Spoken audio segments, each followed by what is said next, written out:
Comment je suis devenu développeur web en 6 mois. En août 2023, je n'avais jamais créé de site, jamais fait de HTML, jamais fait de CSS, enfin c'est un tout petit peu, mais vraiment je maîtrisais rien. Et j'avais aucune idée de comment ça fonctionnait. Et 6 mois après, qu'est-ce qui s'est passé? J'ai sorti ma newsletter, je suis inscrit en freelance et je pense que d'ici 2 semaines, 1 mois max, j'aurai trouvé mon premier client. Comment j'ai fait pour faire cette transition aussi vite de ne jamais avoir fait de site à 6 mois plus tard savoir faire un site et capable de le vendre? Je vais te dire ce que j'ai fait, la roadmap que j'ai effectuée qui m'a permis d'être développeur web en 6 mois et pas plus. Sur ce, on va commencer maintenant. Le HTML, CSS. Mais c'est quoi la différence entre les deux? Parce que HTML, CSS, c'est deux langages. HTML, ça va permettre d'écrire ce qu'il y a sur ton site, ça va être le texte brut et tu vas le mettre dans ce qu'on appelle des balises. Ça va permettre de hiérarchiser le contenu. Et en HTML, ce qui peut être déroutant au début, c'est qu'il y a genre beaucoup de balises. Mais en vérité, je peux le dire avec mon expérience, dans 80% des cas, on va en utiliser genre une petite dizaine sur toutes celles qui existent. Il y a div qui permet de créer des sections, donc des parties distinctes, H1, H2, etc. jusqu'à H6 pour les titres et les sous-titres. On a P pour les paragraphes, on a A, la balise A pour les liens, on a IMG pour les images et span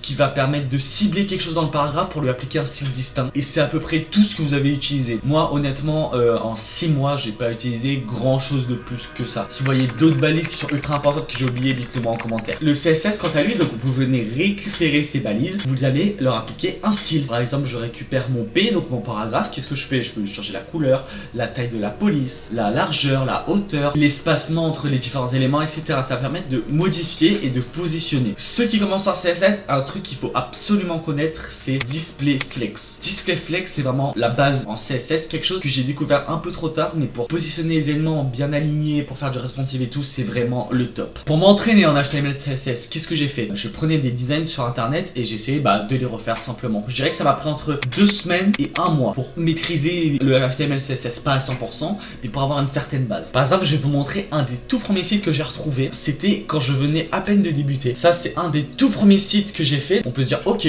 pourquoi pas mal. Bon, voilà, c'est un début. On se dit, ok, pourquoi pas. Par contre, voilà, si on commence à redimensionner la fenêtre, voilà, ça, faut pas trop la redimensionner non plus, quoi. Et là, quand même, on voit que le site, il est assez statique. C'est ce qui nous amène au deuxième point, JavaScript. C'est un langage indispensable utilisé par tous les sites. Si t'as jamais programmé avant, le JavaScript, ça va être ta première vraie expérience de programmation. Pour l'instant, comment tu vas utiliser le JavaScript? C'est ce qu'on appelle la manipulation du DOM. Donc en gros, les balises, le HTML que tu as fait, etc., tu vas venir le prendre et tu vas venir le modifier. Mais cette fois en dynamique. Par exemple, quand tu cliques sur quelque chose, ça va modifier le fond. Quand tu cliques, quand tu déplaces, etc. Même toutes les 10 secondes, imaginons que tu veux changer le fond de couleur. Voilà, ça va être dynamique. Par exemple, j'ai un deuxième site à montrer. Il faut purement voir le côté technique. Faut pas prendre en compte le côté visuel parce que ça va faire mal aux yeux. Hop.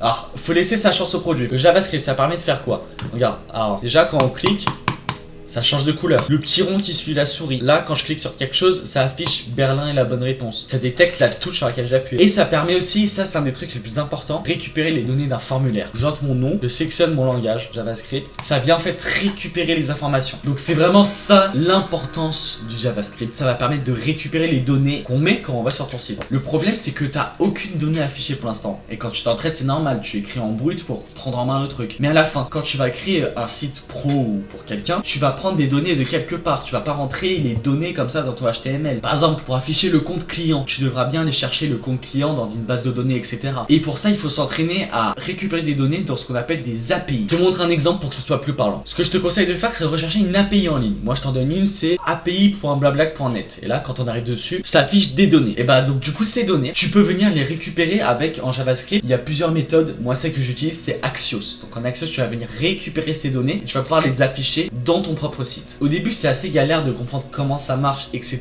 Les API, comment je récupère les données, le await, le A5, parce qu'il faut bien attendre, c'est asynchrone, que les données soient récupérées. Mais avec un peu de pratique, de 1, tu vas y arriver, et de 2, c'est indispensable, parce que c'est quelque chose que tu vas forcément faire plus tard. Donc autant bien l'apprendre maintenant. C'est bien beau de prendre des données extérieures. Donc là, par exemple, on a vu l'API blablac.net, mais le but quand même, c'est qu'à la fin, on puisse créer nos propres données. Et pour ça, donc du coup, tu vas créer ta propre base de données. Et tu as deux manières aujourd'hui d'avoir des données, Table SQL et le NoSQL. NoSQL. Pour faire simple, les tables SQL c'est quelque chose de structuré. Par exemple, tu as la table voiture avec comme attribut la marque, la plaque d'immatriculation, la couleur, etc. C'est quelque chose qui sont bien définis. Et à côté, tu as le NoSQL. Le NoSQL, tu as la table voiture et tu mets ce que tu veux dedans. Par exemple, pour une voiture, tu peux lui mettre un prénom. Pour une autre voiture, tu peux lui mettre le matériau, etc. Mais les données ne seront pas pareilles en fonction des voitures. Alors qu'en table SQL, les voitures ont toujours une couleur, une plaque d'immatriculation. Il n'y a pas de meilleure méthode, ça va dépendre du projet, de tes préférences. Si tu veux mon avis, moi j'utilise du SQL parce que je préfère, c'est plus ordonné, il y a des liens, etc. En table SQL, tu peux utiliser PostgreSQL et en NoSQL, tu peux utiliser MongoDB. Si tu veux un exemple concret, par exemple dans ma newsletter, moi j'ai une table article avec mon article, le titre, etc.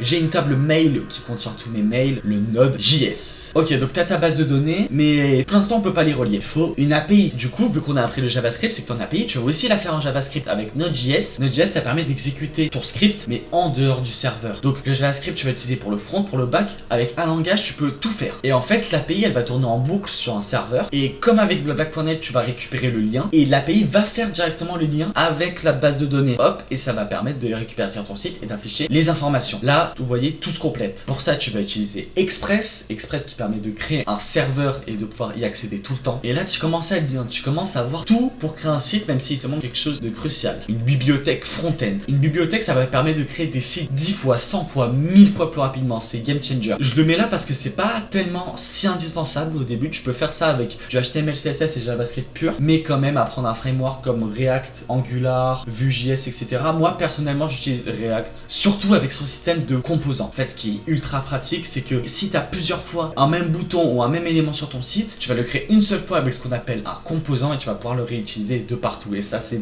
banger. En plus de ça, tu as plein de trucs qui sont déjà faits pour gérer les liens sur ton site, pour créer les différentes pages, etc. C'est ultra pratique. C'est aussi plus rapide, plus safe, etc. Donc, choisis un framework. C'est pas très compliqué à apprendre, surtout que c'est encore une fois du JavaScript, React.js, AngularJS, etc. Donc, tu seras même pas dépaysé. La sécurité. Là, je te préviens un truc en avance. Ne cherche pas à comprendre, juste les requêtes corse, ça va te rendre fou. Voilà.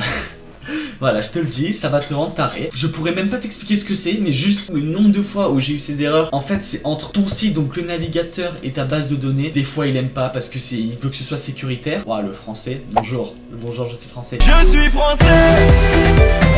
Ils veulent pas que Marianne soit ma fiancée. Il veut que ce soit sécurisé, mais du coup, au final, il bloque tout le temps parce que t'as pas mis les bonnes options, etc. Il y a aussi le HTTPS. Donc de base, par défaut, ton site il va être en HTTP. Mais toi, ce que tu veux, que ce soit en HTTPS pour que ce soit plus sécurisé, pour que tes navigateurs puissent y accéder. Mais du coup, comment est-ce qu'on a ce HTTPS? Parce qu'il n'y est pas de base. C'est là que tu vas devoir découvrir les certificats SSL et tout ça. Et aussi, dernière méthode, tu vas devoir apprendre à sécuriser ton API. Parce que ton API, elle va tourner sur un serveur distant. Donc n'importe qui avec le lien, il va pouvoir y accéder. Moi, par exemple, je te montre. Donc là, c'est le lien de mon API. Je te la montre, elle est là si tu veux y accéder. Et là, on voit accès non autorisé. Parce que j'ai sécurisé mon API, parce qu'il faut une clé pour pouvoir y entrer. Et la clé, c'est seulement moi qui l'ai. Et oui, l'hébergement. Ça y est, t'as tout ton site, c'est bien. Mais il va falloir l'héberger. Pour ça, tu vas payer un hébergeur. Parce que c'est payant de payer un hébergement en ligne. T'en as plusieurs, Hostinger, Hostoswitch, etc. Ça va dépendre de tes préférences et du budget que tu as à mettre dans l'hébergement. Deux petits points déjà, tu vas devoir avoir un nom de domaine. Un nom de domaine, c'est ce qui va constituer ton URL. Ça va être le lien vers ton serveur. Et une fois que ça c'est fait, tu vas aller sur ton serveur que tu as payé et tu vas juste en fait déposer ton site que tu as fait. Juste avec ça, tout le monde va pouvoir y accéder. Et un petit point sur Figma, c'est bien, hein, tu sais créer des sites, mais si tu veux être designer aussi, tu vas devoir apprendre un logiciel de design. Et pour ça, moi je te conseille le meilleur de tous dans ce domaine, c'est Figma. Figma, c'est spécialement designé pour le développement web. En plus, il y a plein d'outils et d'innovations. Par exemple, là, il y a le Figma to Code qui est en train de développer, qui permet directement de créer en code HTML, CSS, etc. C'est bien pour le travail d'équipe. Et voilà, c'est déjà la fin de la vidéo. J'espère qu'elle vous aura plu. Si c'est le cas, n'hésitez pas à mettre un gros like, à vous abonner à ma newsletter dans la description, rejoindre mon Discord, ma communauté. Je fais des cours gratuits là-bas. Et sur ce, je vous dis à la prochaine pour une vidéo.